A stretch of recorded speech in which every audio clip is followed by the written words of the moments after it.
Hi hello నమస్తే welcome to NTV. నేను మీ Ramya Chowdary. Comedian సత్య గారిలో ఇప్పటివరకు మంచి కామెడీ చూసాం. ఫర్ ద ఫస్ట్ టైం ఆయన హీరోగా ఎంట్రీ ఇస్తున్నారు జెట్లీ మూవీతో. సో మరి ఈ మూవీ గురించి మరిన్ని అప్డేట్స్ మనకి ఇవ్వడానికి ఈ మూవీ ప్రొడ్యూసర్ చిరంజీవి గారు ఉన్నారు. ఒకసారి వారితో మాట్లాడదాం. Hi sir. హాయ్ అండి. ఎలా ఉన్నారు? Fine, thank you. How are you?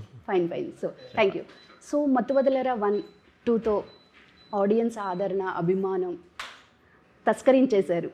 So మరి ఇప్పుడు జెట్లీతో ఏం తస్కరించబోతున్నారు, ఎంత తస్కరించబోతున్నారు? జెట్లీతో ఫస్ట్ ఆడియన్స్ మనసులను తస్కరిద్దాం అనుకుంటున్నాం అండి. దాంతోపాటు ఆయన అది తస్కరించే అంటే మటుకు ఆటోమేటిక్గా ఇది కూడా తస్కరించినట్టే. సో బోత్ వేర్ ఎక్స్పెక్టింగ్ అండి. అంటే మత్తు వదలరాకి మించి తస్కరించబోతున్నారా? అది I think I cannot comment on that at this point of time అండి. Let the audience decide on that అండి. But we have the full confidence that it will do very well అని చెప్పేసాను. రైట్. అండ్ సత్య గారు hero అనగానే ఆయన కూడా ఏదో ఒక డైనమాలో ఉన్నప్పుడు మీరు ఆయన్ని మోటివేట్ చేశారు అని చెప్పారు. సో అసలు ఎలా మోటివేట్ చేశారు, మీకు ఎలా అనిపించింది సత్య గారు హీరో అనగానే? అంటే నేను సత్య కొద్దిగా టెన్షన్ పడ్డాడండి. ఈ సైడ్ దట్ అరే నేనేంటి హీరో ఇంతకుముందు వర్కౌట్ కాలేదు, వర్కౌట్ కాదేమో, వర్కౌట్ కాకపోతే మీకు డిసడ్వాంటేజ్ నాకు డిసడ్వాంటేజ్ అవుతుంది కదా. నేను కొంచెం టెన్షన్లో ఉన్నప్పుడు నేను ఒకటే చెప్పాను, నువ్వు సినిమాలో హీరో అనుకుని నువ్వు ఏమీ ఎంటర్ అవ్వద్దు, ఒక మంచి ఫుల్ లెంత్ కామెడీ రోల్ కింద చేస్తున్నట్టు. ఎందుకంటే characterisation is very very good in the movie. Characterisation ఇట్లాంటి ఆపర్చునిటీస్ మళ్ళీ రావు, ఇంత మంచి క్యారెక్టరైజేషను. సో ఈ క్యారెక్టరైజేషన్లో throughout the movie comedy flow అవుతుంది కాబట్టి దీనికంటే ఎక్కువ నువ్వు ఇంకేం ఎక్స్పెక్ట్ చేస్తావు నువ్వు. So this is a good launch to do a main lead కింద మంచి లాంచ్ అవుతుంది నీకు. So don't think that we have designed hero macho image ఉన్న హీరో కింద డిజైన్ చేసిన రోల్ కాదు కదా ఇది. So don't worry about it అంటే ఈ సైడ్ ఓకే. బట్ మనకి సునీల్ గారు చూసుకున్నా కానీ ఫస్ట్లో ఆయన కమెడియన్గా ఎంట్రీ ఇచ్చి తర్వాత హీరోగా చేసి మళ్ళీ ఇప్పుడు ఆ హీరోగా రాణించలేకపోయారు. సో సత్యకి అలాంటి డౌట్స్ ఏమైనా వచ్చాయా? అంటే ఫర్దర్గా మళ్ళీ కెరియర్ సత్య నేను నా ఇంటరాక్షన్స్ సత్యతో జరిగిన ఇంటరాక్షన్స్ ఇప్పుడు దాకా నాకేమనిపించింది అంటే అందులో he is fixed in his mind that whatever he does will have to be comedy oriented. So ఈ మూవీలో ఐఎమ్ డన్ విత్ కామెడీ అంటాడు కానీ బట్ తనకి మెయిన్ లీడ్ కింద ఏ సినిమాలో వచ్చినా సరే దాంతో పాటు ఇది ఉంటేనే వర్కౌట్ అవుతుంది నాతో అనేది ఒకటి ఆయన మైండ్లో ఫిక్స్ అయిపోయి ఉన్నాడండి. So that's a good sign అని నేను అనుకుంటాను. బికాస్ హీరో అన్న తర్వాత మళ్ళీ ఇప్పుడు సునీల్ గారు కూడా చేశారు, దానికి ఎంత కష్టపడ్డారో అందరికీ తెలుసు. బాడీ బిల్డింగ్ అవనండి లేదా ఆ ఇమేజ్ క్రియేట్ చేసుకోవడానికి ఎంత ట్రై చేస్తారో తెలుసు. ఈయనగా అట్లాంటి ఇంట్రెస్ట్ అనేది ఈ feels that heart of hearts he knows that is a good artist. So దాన్ని ఎంత బెటర్గా చేసి చూపెడితే బాగుంటుంది అనేది ఆయన మైండ్లో ఉంటుందని నాకు ఫుల్ కాన్ఫిడెన్స్ అండి. సో మరి మెయిన్ లీడ్ అంటున్నారు, హీరో అంటున్నారు, సత్య ఈజ్ నాట్ ఏ జెట్లీ అని కూడా క్యాప్షన్ ఇచ్చారు. సో మరి సత్య కాదంటారా? అంటే ఆ టైటిల్కి యాప్ట్ కాదు అనేది పాయింట్. బేసికలీ జెట్లీ అనేది ఒక యాక్టర్ నేము ప్లస్ మార్షల్ ఆర్ట్స్. సో ఈ సినిమాలో మీరు ఇది జెట్లీ అని పెట్టడం కారణం జెట్లో జరుగుతున్న మూవీ కాబట్టి అలానే లీ అని, అలానే సత్య ఇస్ నాట్ జెట్లీ అని పెట్టాడు డైరెక్టర్. సో బేసికల్గా ఏంటంటే is we trying all kinds of stunts and everything, but at the same time is not as big as Jetlee అనేది పాయింట్ అనమాట. ఎస్. సో మాకు ట్రైలర్ చాలా బాగుంది, ట్రైలర్ చూసినప్పుడు. బట్ అంటే ఏదో ఒక చిన్న మూవీ లాగా అని అనిపించలేదు, బట్ భారీ బడ్జెట్ కూడా పెట్టినట్టు అనిపించింది. వెన్నెల కిషోర్ గారు కానీ అజయ్ గారు కానీ అంతా స్టార్ కాస్ట్ అనేది హెవీగా ఉన్నారు. సో బడ్జెట్లో ఎలా మేనేజ్ చేశారు మరి? అంటే బడ్జెట్ అంత తక్కువేం అవ్వలేదండి సినిమాకి. And because production values are very high in the movie as you can, మీరు ఆల్రెడీ ట్రైలర్లో చూసుంటారు. దీనికి ఒక స్పెషల్ సెట్ ఒక డైరెక్ట్ చేయాల్సి వచ్చింది. మొత్తం ఫ్లైట్లో economy class, business class, diamond class అని ఒక స్పెషల్ కొత్త క్లాస్ ఇంట్రడ్యూస్ చేసి అందులో ఒకటి చేయడము. అది కాకుండా కార్గో హోల్డ్లో సమ్ ఫైట్ సీన్స్ జరగడం, కాక్పిట్లో సీన్స్, ఇవన్నీ కూడా క్రియేట్ చేయాల్సి వచ్చిందండి. వీటన్నిటికీ కూడా ఎక్స్పెండిచర్ అవుతుంది ముందు నుంచే మాకు తెలుసు. దాని సెట్కి కాస్టింగ్ ఎంత అవుతుందో ముందే తీసుకొని దాని ప్రకారంగా చేయడం జరిగింది. ఇవన్నీ మైండ్లో పెట్టుకొని నెంబర్ ఆఫ్ షూటింగ్ డేస్ ఇన్ని రోజులు జరుగుతుంది, దీనికి పర్ డే ఇంత కాస్ట్ అని పెట్టుకొని ఆ తర్వాత ఆర్టిస్ట్ అందరూ కూడా నెంబర్ ఆఫ్ ఒక్కొక్కరు ఎన్ని రోల్ చేశారు ఏంటి ఇవన్నీ క్యాలిక్యులేట్ చేసుకుని బడ్జెట్ అనుకున్నాము. డెఫినెట్గా కొంచెం హై బడ్జెటే అవుతుందని ముందు నుంచి ఫిక్సేషన్తోనే దిగాము. సో దాని ప్రకారంగానే మూవీ జరిగింది. But at the end of the day we are happy that production values are good అండి. దట్ కాస్ట్యూమ్స్ కూడా చాలా ఇన్నోవేటివ్గా ఉన్నాయి. The credit goes to the costume designer Teja అండి. అతను is always done a good job in earlier movies also కూడా తను మీరు అంత నోటీస్ చేశారో తెలియదు కానీ బట్ డిఫరెంట్గా ఉంటుంది. సత్య గారు చెప్పారు రెమ్యునేషన్ కూడా పెరిగింది, ప్రొడ్యూసర్స్ రెమ్యునేషన్ కూడా పెంచారు అని. So and that busy people వీళ్ళంతా ఎలా మేనేజ్ చేశారు మరి? అదే బిజీ పీపుల్ కాబట్టి మనకి యాక్చువల్లీ సినిమా లేట్ అయిందండి. యాక్చువల్లీ మే జూన్లో లాస్ట్ ఇయర్ స్టార్ట్ చేసేసి by end of the year are సంక్రాంతికి వేద్దాం అనుకున్నాము. బట్ ఆయన డేట్స్ ఎక్కడ ఒక నెల రోజు 2 రోజులు ఇంకో నెలలో 3 రోజులు అలా ఇస్తుంటే అది ఎట్లా వర్కౌట్ అవుతుంది, కుదరదు కదా. మాకు దగ్గర దగ్గర 50+ డేస్ సత్య ఉన్నాడు ఈ సినిమాలో, మా టోటల్ 62 డేస్లో. సో అవి బల్క్కి ఇస్తేనే మేము చేయగలుగుతాం, లేకపోతే లేదని అంటే అప్పుడు తను he came up with the solution. ఉన్న మూవీస్ అన్నీ కంప్లీట్ చేసి కొత్త ఏమైనా వచ్చినా సరే నేను టేకప్ చేయకుండా వదిలేస్తాను. అలా చేయాలంటే నాకు ఆల్మోస్ట్ సెప్టెంబర్ అక్టోబర్ అయిపోతుంది. దాని తర్వాత నేను బంచ్ ఆఫ్ డేట్స్ ఒకటేసారి ఇవ్వగలుగుతాను అనడం జరిగింది. సో అలాగా మేము అక్టోబర్ దాకా వెయిట్ చేసి నవంబర్లో స్టార్ట్ చేసాం. ఓకే. సో ఈ సెటప్ కూడా ఫ్లైట్ సెటప్ అంతా అంటే కొంచెం ఎక్స్పెన్సివ్ ఉంది అండ్ స్టోరీ కూడా చాలా డిఫరెంట్గా ఉంది. అంటే కామెడీస్లో కూడా వెరైటీగా ఉంది ట్రైలర్ చూసినప్పుడు. మాకు డైరెక్ట్గా మీకు స్టోరీ చెప్పినప్పుడు లేదు ఇది వర్కౌట్ అవుతుంది అని అనిపించిందా, లేకపోతే ఏమైనా ఎక్స్పెరిమెంట్ చేద్దాము అని అనుకున్నారా? అంటే డైరెక్టర్ స్టోరీ చెప్పినప్పుడు ఇది డెఫినెట్గా ఎక్స్పెరిమెంటల్ సబ్జెక్ట్ అనేది ఒకటి కన్ఫర్మ్డ్ అండి, అదైతే డౌట్ లేదు. ఎందుకంటే ఫ్లైట్లో మూవీ అంతా ఫ్లైట్లో జరుగుతుంది. ఆల్మోస్ట్ 80% ఆఫ్ ద మూవీ ఫ్లైట్లోనే జరుగుతుంది. సో దాన్ని ఇంట్రెస్ట్ సస్టైన్ చేయడం, ఒక చోటనే ఒక ప్లేస్లోనే సస్టైన్ చేయడం అనేది అది డైరెక్టర్ కేపబిలిటీ మీద డిపెండ్ అయి ఉంటుంది. And I had the confidence in Ritesh. So తర్వాత rest of the story flow అన్ని చూస్తేనేమో చాలా ఇంట్రెస్టింగ్ అనిపించింది నాకు. So okay fine, let's take it up. ఇంకా దీనిలో ఏదో డిఫరెంట్ మూవీ చేస్తేనే బాగుంటుంది రితేష్తో అన్న పాయింట్ ఆఫ్ వ్యూలో వెళ్ళాను. ఓకే. అండ్ సత్యకి హీరోయిన్ మిస్ యూనివర్స్ని తీసుకొచ్చారు. సో ఆయన ఎలా తీసుకున్నారు ఆ పాయింట్ని? అంటే అది తన పాయింట్ ఆఫ్ వ్యూ నుంచి తను ఏమో అనుకోలేదు, because there is no romance between both of them కాబట్టి ఇద్దరిది డిఫరెంట్ క్యారెక్టర్స్. సో యాక్సిడెంటల్గా మాకు సడన్గా ప్రొఫైల్ వచ్చింది. సో స్టోరీ విని ఓకే అని చేసిన తర్వాత ఆడిషన్ చేసాము. మన యాక్టింగ్ కూడా బాగా చేస్తుందని చెప్పేసి ఫిక్స్ అయిపోయింది. యాక్సిడెంటల్గా జరిగిందంట, రైట్, ఎక్కలేదు. ఎస్. సో అంటే ఒక హీరో ఉన్నారనుకోండి, వాళ్ళకి ఒక స్క్రిప్ట్ ఉంటుంది, వాళ్ళకి ఒక డైలీ షెడ్యూల్ అనేది ఒక రాగు ఉంటుంది, హీరో కానీ హీరోయిన్ కానీ యాక్టర్స్కి కానీ. ఒక ప్రొడ్యూసర్కి అసలు డైలీ షెడ్యూల్ ఏముంటుంది మీకు? ఏముంటుందని పొద్దున్న లేస్తే సెటిల్ మీదకి వెళ్ళడము, షూటింగ్ మీదకి వెళ్ళడము, జరుగుతుందా లేదా అని షూటింగ్ చూసుకోవడం. తర్వాత అది కాకుండా తర్వాత అదర్ యాక్టివిటీస్, మార్కెటింగ్, రిలీజ్లు, post production activities, full occupied అండి. సో డే షూట్ ఫస్ట్ నుంచి మీకు ఆ ఎండ్ వరకు ఆ ప్రెషర్ అనేది ఉంటుందా? ఉంటుందండి, 100% ఉంటుందండి, 100%. ఎందుకంటే every movie is a challenge, every project is a challenge, everything comes with different baggages అవనండి, లేదంటే కొద్ది యూనిక్నెస్ అవనండి, ఛాలెంజెస్ అనేది చాలా ప్రతి సబ్జెక్ట్లో ఉంటాయి. సో డెఫినెట్గా అది 100% స్ట్రెస్ఫుల్ టైమ్ ఇస్తానండి. బట్ ప్రొడ్యూసర్ అంటే పైసలు ఉంటాయి, వాళ్ళకేం టెన్షన్ ఉంటుంది అన్న వేలో ఆలోచిస్తూ ఉంటారు. సో హెక్టిక్ డేస్ బాగా ఎక్కువ ఏమున్నాయి సార్ ఈ మూవీలో మీకు? ఈ మూవీలో హెక్టిక్ డేస్ అంటేనండి, ఇనీషియల్గా ఫ్లైట్ సెట్ రెడీ అవ్వడం అనేది కొంచెం హెక్టికేనండి. ఎందుకంటే కరెక్ట్గా రావాలి, అది బాగా రాకపోతే కూడా మళ్ళీ ఆర్టిఫిషియల్గా ఉంటే కూడా బాగుండదు అనేది. ఆ తర్వాత రెస్ట్ ఆఫ్ ద షూటింగ్ అంత స్మూత్గా జరిగిపోయిందండి. ఎందుకంటే డేట్స్ అన్ని బల్క్ డేట్స్ ఉన్నాయి కాబట్టి వాళ్ళు కూడా ఆ డేట్స్ని డైరెక్టర్ కూడా ఎక్కడ వేస్ట్ చేసుకోకుండా. And advantage with the director is that ఆయన అనుకున్న సీన్స్ ఏ రోజు ఏదో అనుకుంటే అది కంప్లీట్ చేసేసి బయటకు వచ్చేస్తాడు అతను. సో అలాగా స్మూత్గా జరిగింది. హెక్టిక్ అనేది స్పెసిఫిక్గా అడిగితే అట్లా ఏం లేదండి, ఎవ్రీథింగ్ వాజ్ స్మూత్ ఓన్లీ అండి ఈ మూవీలో. సో సాంగ్స్ ఉన్నాయి మరి మనకి?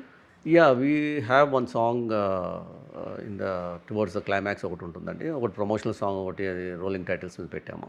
ఇది కాకుండా ఫైట్ సీక్వెన్స్ అప్పుడు ఒక సాంగ్ బ్యాక్గ్రౌండ్లో ఒక సాంగ్ వస్తుంది. ఓకే. సో ఓన్లీ ఫ్లైట్లోనే తీసారు షూట్ అంతా, లేకపోతే వేరే లొకేషన్స్ ఏమైనా చేంజ్ చేశారా? 80% of the shoot is in the flight, rest of the thing in different locations. Okay. Yes. Mathu Vadalara 1 and 2 కానీ ఇప్పుడు జెట్లీ కానీ అన్నీ చూసుకుంటే ఒక కామెడీ ఓరియంటెడ్ కామిక్ వేలో ఉన్నాయి. సో మీకు బేసిక్గా కామెడీ అనేది ఇష్టమా, లేకపోతే స్టోరీస్ మీ దగ్గరికి అలా వస్తున్నాయా? అంటే నాకు రితేష్ దొరకడం అలా దొరికాయండి. Ritesh so far come up with comedy subjects only. So comedy అనేది ఎవరికైనా ఇష్టమే కదండి, అది అట్లీస్ట్ రిలీఫ్ ఉంటుంది కదా, ఎంటర్టైన్మెంటే కావాలి కదా. టెన్షన్తో వెళ్ళి హారర్ ఫిల్మ్స్ ఇలా చూడడం కంటే ఒక రిలీఫ్ కామెడీ మూవీ చూడడం చాలా డెఫినెట్లీ బెటర్ కదా. సో కామెడీ మూవీస్ నాకు ఇష్టమే. Plus at the same time రితేష్కున్న టైమింగ్, రితేష్కున్న వ్యాకీనెస్, అవన్నీ కూడా క్వైకీనెస్, ఇవన్నీ నార్మల్గా అందరి దగ్గర ఉండదండి. దీని దగ్గర ఉన్న టాలెంట్ డిఫరెంట్. సో ఆయన సబ్జెక్ట్స్ అలానే తీసుకుని వచ్చాడు. సో అలా టేకప్ చేశాను. ఎస్. సో మరి ఫస్ట్ మూవీస్ చూసుకుంటే రాజమౌళి గారు సపోర్ట్ ఉంది అందులో, అంటే ఆయన ప్రమోషన్కి సపోర్ట్ చేశారు, అండ్ ప్రభాస్ గారు ట్రైలర్ లాంచ్ చేశారు. సో మరి ఈ మూవీకి ఎలాంటి సపోర్ట్ ఉండబోతుంది? ప్రస్తుతానికి రిలీజ్ అయిపోతుంది ఎల్లుండి, ఇప్పుడు దాకపోతే ఏం సపోర్ట్ లేదండి, ఎవరిని ఏం అడగలేదు ఈసారి. Okay. I thought let the movie talk by it self, let's do promotions in a unique way అని చెప్పి మేము అన్ని రీల్స్ డిఫరెంట్గా తయారు చేసుకుని ముందు నుంచి అదే అనుకున్నాము. ఎవరైనా అవైలబుల్ ఉంటే వాళ్ళని పెట్టి వాళ్ళు అవైలబుల్ ఉన్నా అది ఏముందంటే ఒక ట్రైలరో టీజరో లాంచ్ చేయగలుగుతారు, లేదంటే ప్రీ రిలీజ్ ఈవెంట్ రాగలుగుతారు. So but rest of the things దానివల్ల మూవీ అనేది పబ్లిక్లోకి పూర్తిగా వెళ్ళదు కదండి. మూవీ అనేది వెళ్తే బాగుంటుంది అనేది మేము ఆ గ్లిమ్స్లో అవనండి, ట్రైలర్లో అవనండి, ప్రమోషనల్ సాంగ్ అవనండి, మేము చేస్తున్న డిఫరెంట్ రీల్స్లో ద్వారా మేము కన్వే చేసాము. So that's good enough. Promotion భారీ ఎత్తున చేస్తున్నారు అయితే. Yes, right. సో జెట్లీ టైటిల్ని ఎవరు డిసైడ్ చేసేసారు? చాలా క్యాచింగ్ ఉంది. డైరెక్టర్ రితేష్ రాణా గారు, డైరెక్టర్ గారే. సో మరి ఇప్పుడు 1 and 2 సీక్వెన్స్లు మీకు అలవాటు అయిపోయినాయి. సో నెక్స్ట్ ఇది కూడా సీక్వెన్స్ తీస్తారా? సీక్వెన్స్ నాకు సడన్గా మొన్న రితేష్ గారు ఇంటర్వ్యూస్ ఇచ్చినప్పుడు నేను సర్ప్రైజ్ అయిపోయింది, దీనికి సీక్వెల్ ఉంటుంది, నెక్స్ట్ టైం నేను ట్రైన్లో తీస్తాను అన్నాడు. సో ఏమన్నా అట్లాంటిది అన్న తన మైండ్లో ఉంటే I'm ready to do it. Flight అంటే కొంచెం బడ్జెట్ చిన్నగా ఉంటుంది, మరి ట్రైన్ అంటే ఎక్కువ అయిపోతుంది కదా. Let us see what he came up with that idea suddenly. Other day in some interview he was telling, so ఇది కూడా తన మైండ్లో ఉందన్నమాట, అయితే ప్రాబ్లం లేదు అనుకున్నాను. సో ఇప్పుడు ఆడియన్స్ పాయింట్ ఆఫ్ వ్యూ ఎలా అయిందంటే, ఎందుకు ఇప్పుడు ఒక 300 రూపాయలు 200 రూపాయలు టికెట్స్కి స్పెండ్ చేయాలి, ఓటీటీలో వస్తాయి కదా ఒక 21 days అయితే అన్న వేలో ఉంది. సో మరి ఓటీటీ గురించి ఏమనుకుంటారు మీరు, ఏం చెప్పాలనుకుంటారు? డెఫినెట్గా అండి, ఇప్పుడు ఓటీటీ అనేది it has is own advantages and own disadvantages. మొన్నటి వరకు ఓటీటీ వాళ్ళు మంచి ప్రైజ్లు ఇచ్చారు, సో అడ్వాంటేజ్ అయింది. ఇప్పుడు తక్కువ ప్రైజ్లు ఇస్తున్నారు, disadvantage. At the same time అది థియేటర్లో ఇంట్లో వస్తుంది కాబట్టి థియేటర్కి ఎందుకు వెళ్ళాలని ఆడియన్స్ కూడా మైండ్ సెట్ ఫిక్స్ అయిపోయి ఉన్నారు. ఎందుకంటే theatre going also is become an expensive affair ఇప్పుడు. So not only expensive affair, going to the theatre itself is becoming a painful thing. అంటే ట్రాఫిక్ అవనండి, ఇంకేదైనా అవనండి, ఒకసారి ఎస్పెషలీ టైం దొరికేది మోస్ట్లీ ఈవినింగ్ షోస్కి దొరుకుతుంది. ఆ టైంలో మీకు తెలియదు ఏముంది, ట్రాఫిక్ ఎలా ఉంటుంది. సో ఇవన్నీ ఇందుకులే హాయిగా ఇంట్లో కూర్చొని ఎంజాయ్ చేద్దాం, కప్ ఆఫ్ కాఫీనో లేకపోతే గ్లాస్ ఆఫ్ బియరో ఏదో పెట్టుకొని చూసుకుందాం అని అనే మైండ్ సెట్ కూడా అది over period of time evolve అయిపోయింది. So will see how it check. We only hope people will come to the theatres అంతే. సో ఆ ఇంపాక్ట్ అనేది ఎంత పడుతుంది అంటే? చాలా పడుతుందండి, డెఫినెట్గా పడుతుందండి. ఎందుకంటే theatrical revenues you know what is what you call the potential. పెద్ద మూవీస్ పెద్ద హిట్ అవుతే ఎలా ఎంత కలెక్ట్ చేయొచ్చు, 100 crores 200 crores 2000 crores దాకా కూడా 1800 crores కూడా వెళ్ళిన సినిమాలు ఉన్నాయి కాబట్టి అలా చిన్న సినిమాలు కూడా 50 crores 100 crores కూడా చేసే పొటెన్షియల్ ఉంది. మలయాళం మూవీస్ జరుగుతున్నాయి. So theatrical revenue is always very big, huge. So అది ఉంటేనే ప్రొడ్యూసర్స్కి ఒక స్ట్రెంగ్త్. ఇంకోటి ఇప్పుడు కాంపిటీషన్ అయిపోయింది. ఇప్పుడు మనకి తమిళ్లో చూసుకున్నా కానీ మలయాళం మూవీస్ చూసుకున్నా కానీ మనకి ఇక్కడ ఎక్కువ ఇంట్రెస్ట్ చూపిస్తున్నారు చూడడానికి కూడా. అవి కూడా ఇంట్రెస్టింగ్ అనిపిస్తున్నాయి. ఇప్పుడు మంత్లో ఒక 5 మూవీస్ వస్తాయి, దాంట్లో ఒకటి చూస్ చేసుకోవాలంటే అవి కూడా చూస్ చేసుకుంటున్నారు మన తెలుగు ఆడియన్స్. సో మీకు ఏమనిపిస్తుంది, అంటే కాంపిటీషన్ అనిపిస్తుందా మీకు? డెఫినెట్గా అండి, అది మనం చూసి నేర్చుకోవాలండి. వాళ్ళు మంచి సినిమాలు చేసి మనం చూస్తున్నప్పుడు మన తెలుగు ఇండస్ట్రీ ఫిల్మ్ మేకర్స్ కూడా అలాంటి సినిమాలు చేస్తే ఎంత బాగుంటుంది అని అనిపిస్తుంది. అలా చేస్తే చాలా హ్యాపీ అండి. ఇంకా కంటెంట్ డ్రివెన్ మూవీస్ ఎప్పటికైనా they always have find a place in the audience అండి. Yes sir. సో మీరు డైరెక్టర్కి చెప్పలేదా నెక్స్ట్ అయినా మంచి థ్రిల్లర్ స్టోరీతో రా, మరి అన్ని కామిక్ అవుతుంది? నేను చెప్పలేదు, నేను మతువదల 3 తీయమంటే నేను తీయనని చెప్పాడు. నేను తీయను, హారర్ ఫిల్మే చేస్తాను నెక్స్ట్ టైం అని చెప్పేశాడు ఆయన. Okay. So next movie is horror film with Ritesh. So Jetlee తర్వాత మళ్ళీ horror movies. So he himself has decided, he said I will not do, I'm done with comedy now for the time being. మరి brand అయిపోతాను, ఒట్టి comedy తీస్తానని చెప్పేసి. మతువదల 3 కూడా తీయకపోవడం కారణం అది, ఇంకా నేను ఓన్లీ అదే సీరియల్ తీస్తానని అనుకుంటారు అందరు, అదే సిరీస్. సో నేను వేరే సినిమా ఈ జెట్లీ చేస్తాను అన్నాడు. దీని తర్వాత కూడా మతువదల 3 తీస్తావా అని అడిగాను. యాజ్ ఎ ప్రొడ్యూసర్ దాంట్లో అడ్వాంటేజెస్ ఉంటాయి కదా, సో ఫ్రాంచైజీ కాబట్టి. లేదంటే నెక్స్ట్ చేద్దామండి అన్నాడు. సరే ఓకే, హారర్ సినిమా చేస్తాను అన్నాడు. So right. సో 1 and 2 మతువదలరా కూడా మీరు ఎక్స్పెరిమెంట్గానే తీశారు? అది మతువదల ఫుల్లీ ఎక్స్పెరిమెంటల్ కిందనే తీశానండి. అది ఫుల్ రిస్క్ తీసాను. దాని తర్వాత రిస్క్ ఎలిమెంట్ తగ్గిందండి, అది సక్సెస్ అయింది కాబట్టి. ఎస్. సో ప్రతి ఫీల్డ్లో బిఫోర్ కోవిడ్ ఆఫ్టర్ కోవిడ్ లాగా ఉంది సిచ్యువేషన్స్. సో మరి మన తెలుగు ఇండస్ట్రీ ఫిలిం ఇండస్ట్రీ ఎలా ఉందంటారు? బిఫోర్ కోవిడ్ ఆఫ్టర్ కోవిడ్ ఏమైనా చేంజెస్ వచ్చినాయి అంటారా? డెఫినెట్గా చాలా చేంజెస్ వచ్చాయండి. బిఫోర్ కోవిడ్ స్టేబుల్గా ఉండేదండి. ఆఫ్టర్ కోవిడ్ కొద్దిగా నాన్ థియేట్రికల్ వాళ్ళు వచ్చి కొద్దిగా డిస్టర్బ్ చేశారు ఎన్విరాన్మెంట్ని. సో అది ఇప్పుడు మళ్ళీ కరెక్షన్స్ జరుగుతున్నాయి ఇప్పుడు. సో ఇప్పుడు అన్స్టేబుల్గా ఉంది. బికాస్ థియేట్రికల్ రెవెన్యూస్ తగ్గిపోయాయి, నాన్ థియేట్రికల్ రెవెన్యూస్ తగ్గిపోయాయి, కాస్ట్ ఆఫ్ ప్రొడక్షన్లు పెరిగిపోయాయి. సో ప్రొడక్షన్ పెరిగిపోయి రెవెన్యూస్ తగ్గిపోతే ఎప్పటికైనా డెఫినెట్గా it's a very big disadvantage to the producers అనేది. దట్టు అప్పుడు ఇంత ఈ రేంజ్లో ప్రమోషన్స్ లేవనుకుంటా కదా. ఇప్పుడు ప్రమోషన్స్ కూడా మనకి మూవీ బడ్జెట్ ఎంత, ప్రమోషన్స్ కూడా అంత అవుతున్నట్టు. అంటే అన్ని సినిమాలకు అలా ఉండదండి. పాన్ ఇండియా మూవీస్ కన్నప్పుడు కొద్దిగా ప్రమోషన్స్ ఎక్కువ ఉంటాయి కానీ బట్ నాట్ ఎవ్రీ మూవీ అండి. సో అంటే ఒక ప్రొడ్యూసరు ఒక స్టోరీ చెప్పినప్పుడు డైరెక్టరు బడ్జెట్ ఎక్కువ అనిపిస్తున్నప్పుడు ఏమైనా చేంజెస్ చేస్తూ ఉంటారు అని అంటారు. అలా మీరు ఏమైనా చేంజెస్ చేశారు ఈ మూవీలో? బడ్జెట్ వర్కౌట్ అవ్వదని అనుకున్నప్పుడు చాలా సినిమాలు వదిలేసామండి. మైత్రిలో కూడా చాలా వరకు ఇది వర్కౌట్ కాదు వదిలేద్దాం ఈ సబ్జెక్ట్ అనేసి వదిలేసిన రోజులు కూడా ఉన్నాయి. బౌండరీలో బార్డర్లో ఉన్న ఈ సినిమాలో ఒకటి రెండు ఉంటే దానికి రిస్క్ తీసుకుని, ఎందుకంటే మాకు కొంచెం మా బ్యానర్కి వాల్యూ ఉంది కాబట్టి మాకు ఏదో ఒక విధంగా మాకు ఓటీటీలో బెటర్ డీల్స్ వస్తాయి కాబట్టి కొద్దిగా రిస్క్ తీసుకొని కొన్ని సబ్జెక్ట్స్ చేసినవి ఉన్నాయండి అది. బట్ సబ్జెక్ట్ అనేది ఎంత తగ్గించగలుగుతామండి. ఇప్పుడు మనం సబ్జెక్ట్ నచ్చింది అనుకోండి, దాని బడ్జెట్ ఒక 20 crores పెట్టాలనుకోండి, ఆయన 40 crore budget type of movie తీసుకొని వచ్చాడు అనుకోండి, దాన్ని ఏం చేయగలుగుతాం? మ్యాక్సిమం తగ్గలుగుతాం 35 crores 37 crores చేయగలుగుతాం. 20కి అయితే తేలేం కదా, అట్లాంటివి వదిలేస్తాం. Okay, yes sir. సో ఇప్పుడు బన్నీవాస్ గారు కానీ ఈ చాలామంది చిన్న చిన్న మూవీస్ని ఎంకరేజ్ చేస్తున్నారు. అంటే ఆల్రెడీ తీసిన మూవీని మన బ్యానర్తో రిలీజ్ చేస్తున్నారు. సో అలా మీరు ఫర్దర్గా ఏం అలా చేయాలని అనుకుంటున్నారా? అంటే it is an opportunity. If it comes our way definitely will consider it అండి. ఆయనకి వచ్చింది ఆపర్చునిటీ, ఆయన గ్రాప్ చేశాడు. సో అలా మాకు ఎవరైనా మంచి సినిమా తెచ్చిచ్చి ఇది చేస్తే బాగుంటుందని, మీరు రిలీజ్ చేస్తే బాగుంటుందని అంటే మేము డెఫినెట్గా టేకప్ చేస్తాం. రైట్. సో ఇప్పటి వరకు అన్ని సక్సెస్ఫుల్ మూవీస్ ఏమి ఉన్నాయి, బట్ ఏమైనా రిగ్రెట్స్ ఉన్నాయా లైఫ్లో? ఏం లేదండి, ఇప్పుడు దాకా చేసిన అంటే so far the journey has been good అండి. Definitely we're the best production house in the country and then we've done good movies.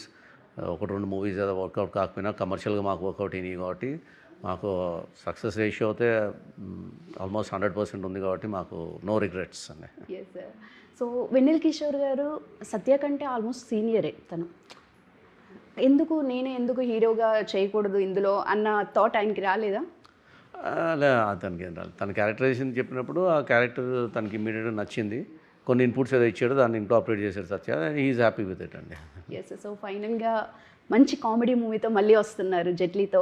So but before that ఇంకా మనం ఈ రిలేటెడ్లోనే కామెడీ వేలోనే చాలా మూవీస్ చూసాము. స్పెషాలిటీ ఏముందంటారు ఈ మూవీలో?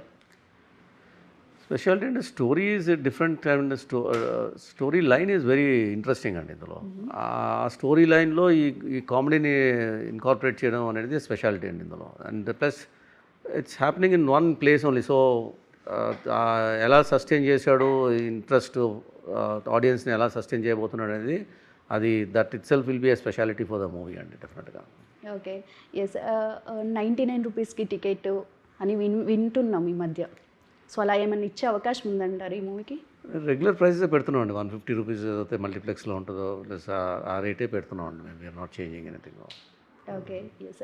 సో ఫైనల్గా మంచి కామెడీ మూవీతో వస్తున్నారు అండ్ ఎంటర్టైన్మెంట్ కోరుకునే ఆడియన్స్కి మంచి ఫుల్ మీల్స్ అయితే ఈ మూవీ ఇస్తుందని మాకు ట్రైలర్ చూసినప్పుడే అర్థమైంది. And I wish you all the very best అండి. ఇంకా బ్లాక్ బస్టర్ అవ్వాలి మీరు, ఇంకా మత్తు వదలరా, జెట్లీ లాంటి ఇంకా ఎన్ని మూవీస్ తీసుకురావాలని కూడా కోరుకుంటున్నాను. థ్యాంక్ యూ సో మచ్ అండి. Thank you.